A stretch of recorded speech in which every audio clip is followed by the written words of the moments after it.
Welcome back to the CivDiv. I'm glad you made it. Today we'll be talking about some VA news regarding a significant policy change and the impact of that change that could really affect hundreds of thousands of veterans across the country. Will these changes be good? Will these changes be bad? Well, that's what we're here to talk about. So let's get right into it. Whiskey 9 Yankee 7 November Golf, over.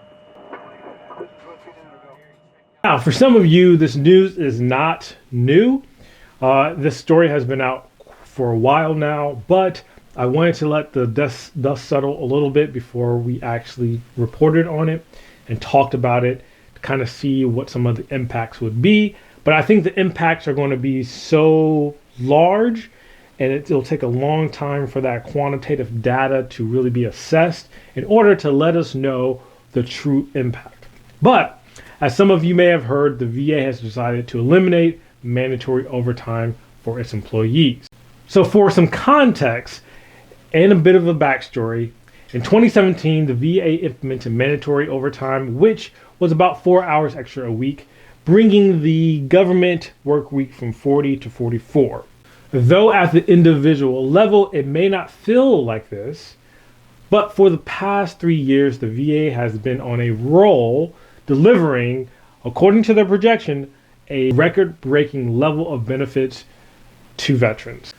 Just last year, if you guys remember reading the report, the VA reported they have processed nearly 2 million disability claims, which, if true, is 16% increase from the previous year.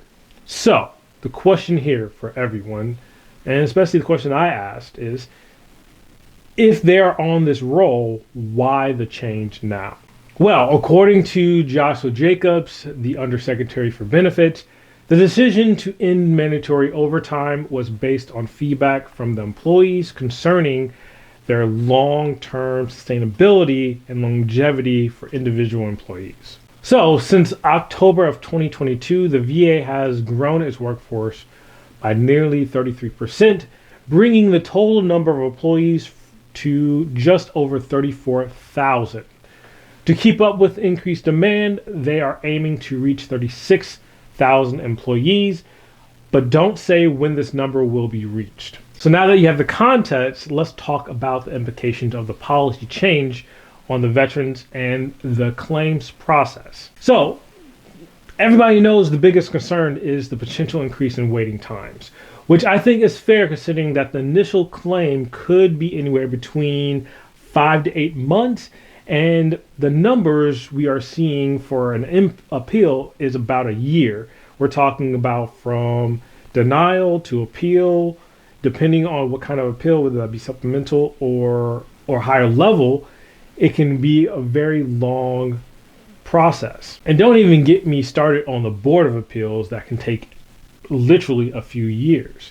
So at the end of the day, the VA has claims backlog of roughly 277,000, nearly 30% of its total inventory currently.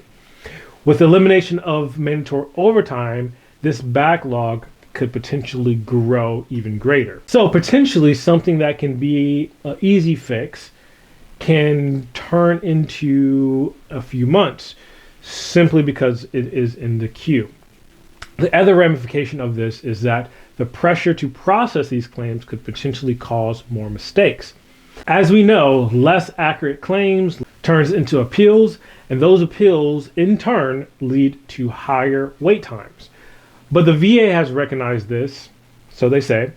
They recently held a national quality stand-up, or stand-down, if you will, and wellness day to address employee burnout. The theory that they're operating under is by investing in their employees' well-being and providing better training, the VA can enhance the overall quality and accuracy of individual claim decisions. So, just so I'm not a negative Nancy, all I can say is time will tell. It's important to note that mandatory overtime isn't going away completely. It's still being adhered to on an individual level, as well as it still has been implemented in places such as critical areas. So we're talking about military sexual assault claims, to include radiation exposure and contaminated water, such as the one in Camp Lejeune. This ensures that the time-sensitive claims continue to be processed faster, although, as we know, fast is relative, and it's a concept that the VA has a very weird misconception about when they're talking about time of processing. But okay, getting to the brass tacks here. I will say that with these changes that the VA has made, processing time will only increase.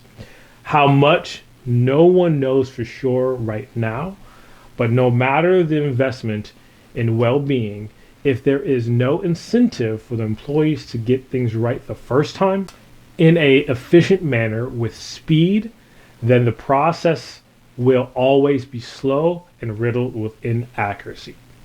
That's the bottom line. So let me know what you guys think about these changes in the comments.